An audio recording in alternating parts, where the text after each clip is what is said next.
Hi, everybody. This is Todd Creager.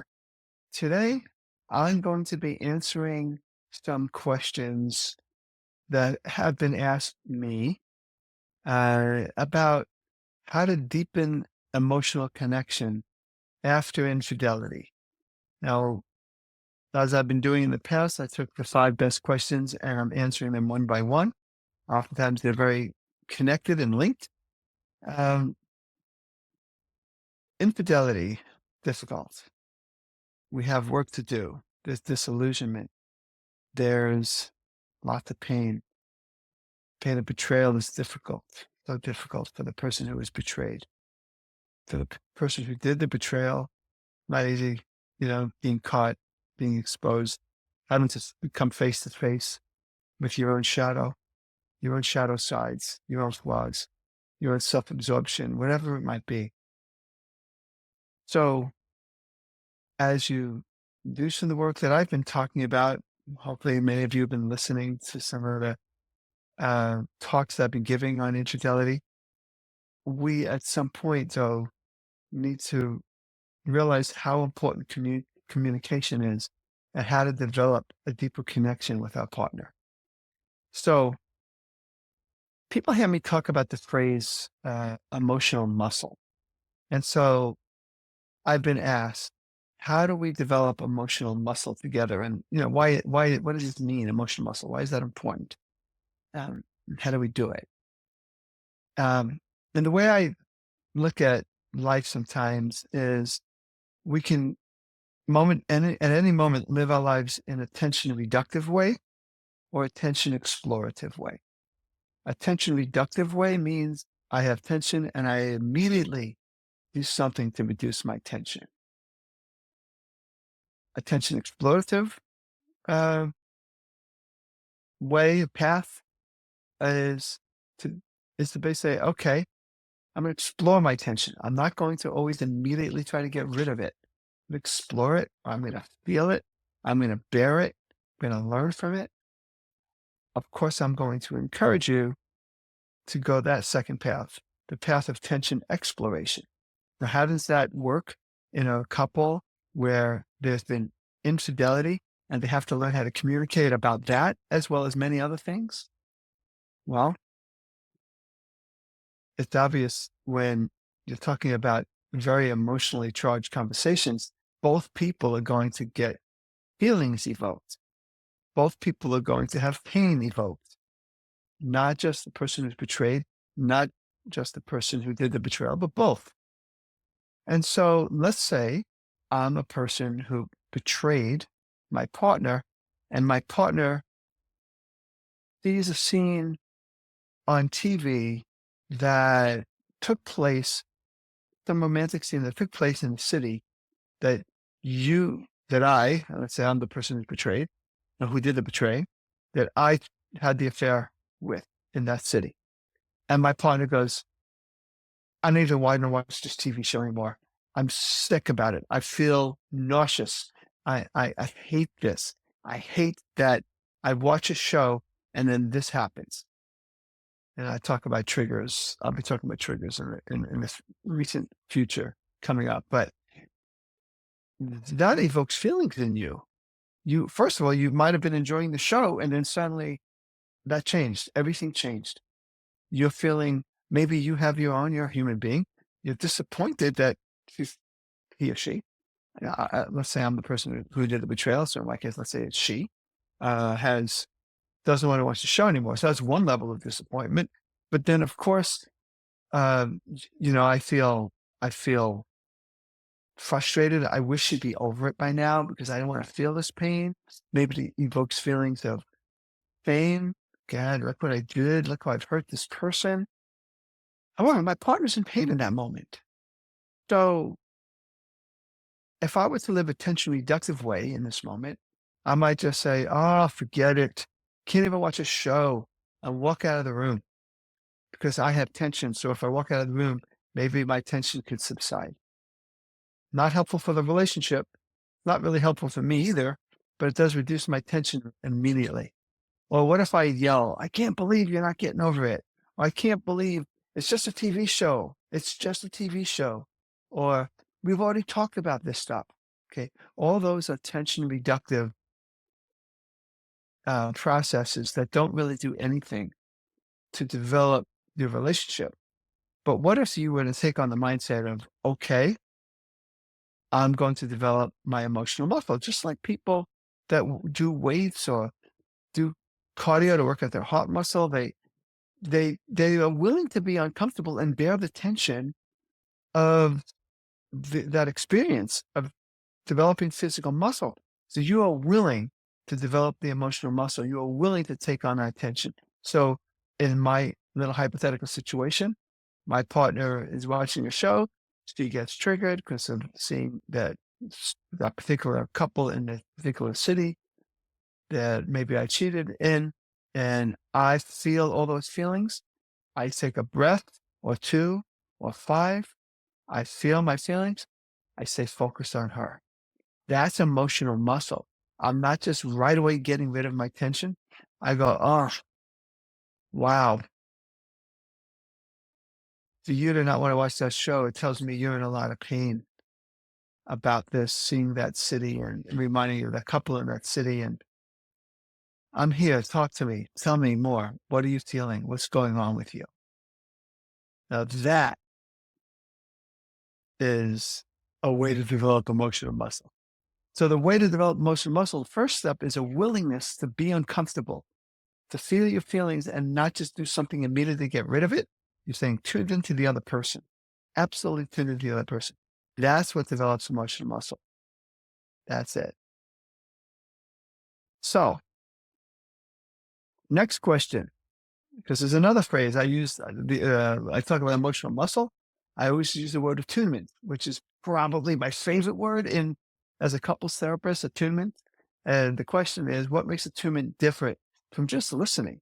Now listening is good, but attunement is a specific kind of listening. The way I define it, attunement is the kind of listening where your partner feels like, wow, you are with me in my pain.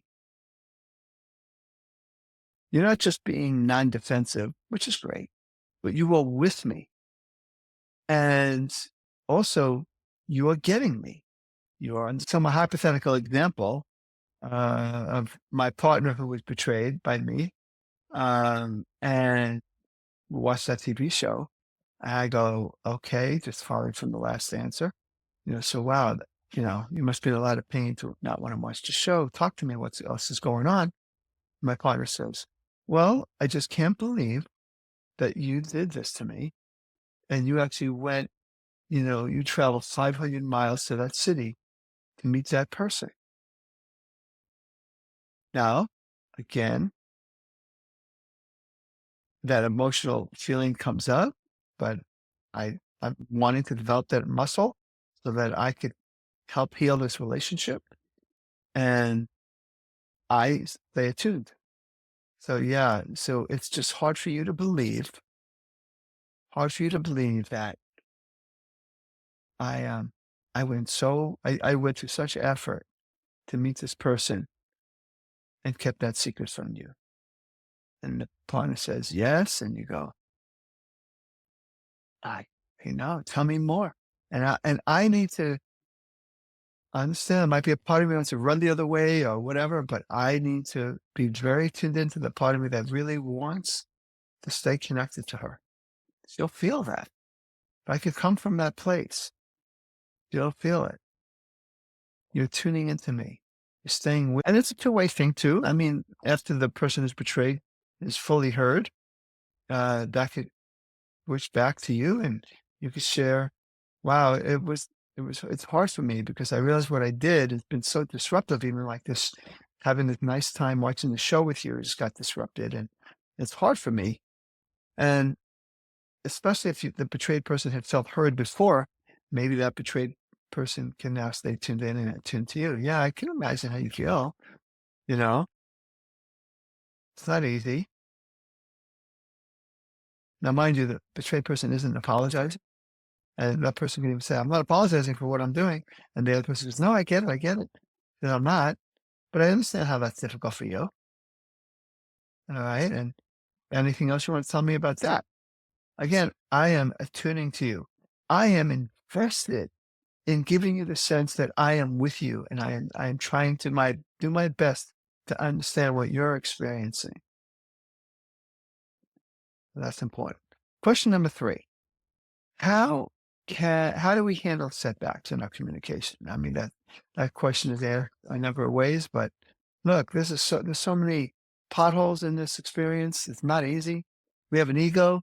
We get defensive. We don't want to feel the pain. So we're going to have setbacks. We're going to do tension reductive behaviors at times. We're not going to be as understanding. What we have to realize is that that will happen, but we have to be conscious of that. Either we're conscious of it on our own or our partner makes us conscious of it.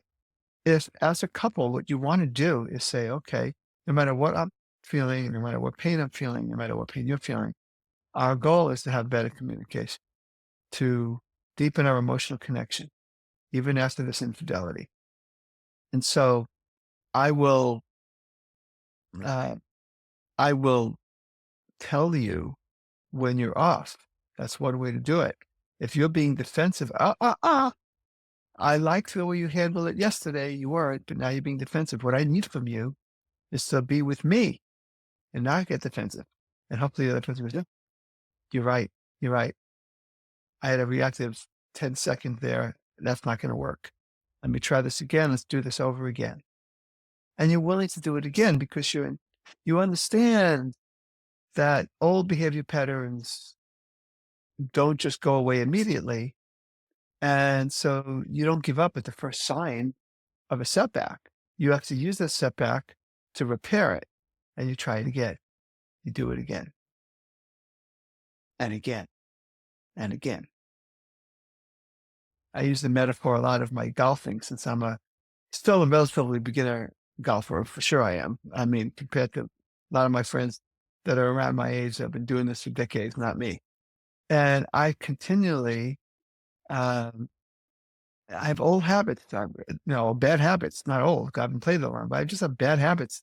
And sometimes in golf, you got to go opposite your reflex, just like in this kind of communication that we tend to want to protect ourselves from pain or whatever, the wrath of the other person.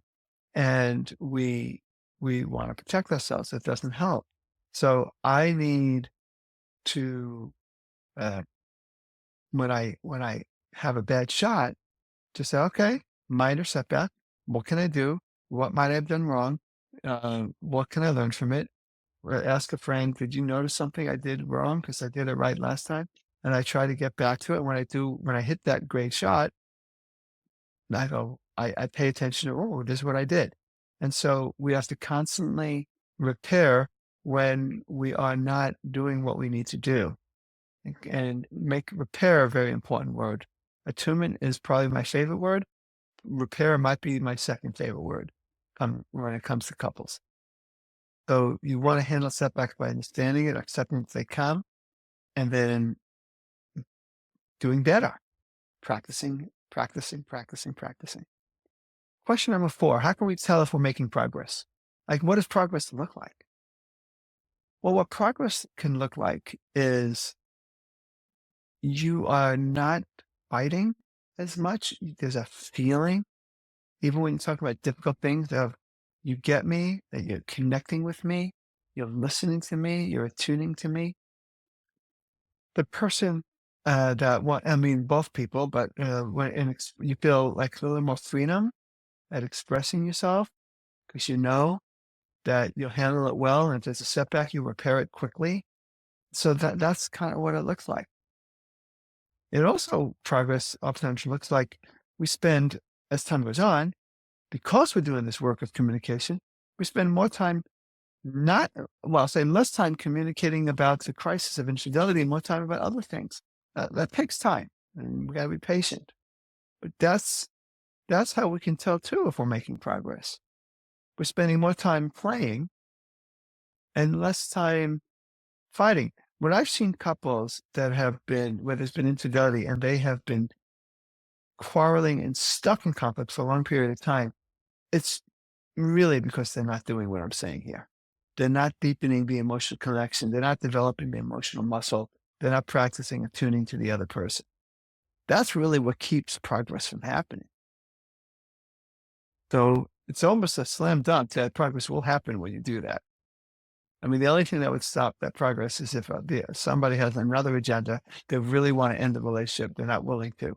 But if your heart's in it and you're doing this stuff, you're going to make progress. The last question that I've asked is another word they hear a lot, people hear a lot, is vulnerability. So what role does vulnerability play in healing? And the answer is vulnerability plays a major role. As a matter of fact, not being vulnerable is the biggest barrier to healing as a couple, period, let alone after infidelity. So being vulnerable means doing some of the things I've been talking about. You develop the emotional muscle to not just push away and say, I'm right, you're wrong, or try to defend yourself. You're not coming from ego. You're coming from your heart's desire to be connected to your partner. And as your heart opens and you're able to handle the negative feelings of your partner, when you're willing to express your negative feelings, when you're willing to express and hear the positive experiences of the other person.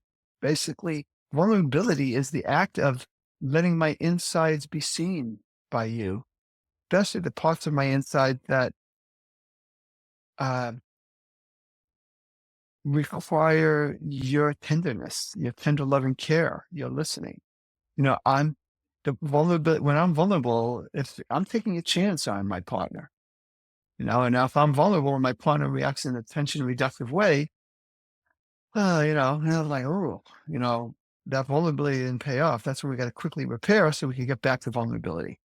So vulnerability is a softening, it's an opening, it's a revealing, it's a sharing, it's a transparency. It's necessary, especially when there's been infidelity, which is the people who have been hiding the opposite of vulnerability, right? So it's very important to be willing to be seen. I've been working with a couple. The husband who betrayed was just sharing with me that he he's been sharing his infidelity history with a few people, and he found that not only did they not judge him, they became more vulnerable. So vulnerability can be contagious, for sure. It gives people permission to be human. So we want to be as human as we can with each other, and that's why it's so important to be vulnerable. So you can see how like, a lot of these questions from developing emotional muscle, attunement, how to handle setbacks, how can we tell we're making progress, and the role of vulnerability, they're all very connected with each other. It requires an understanding that we have to be active participants in this healing. It doesn't just happen. It takes courage. It takes a willingness to bear some discomfort. It requires the willingness to repair, and it requires being willing to be vulnerable. So thank you for listening. This is Todd Creager, making the world safe for love.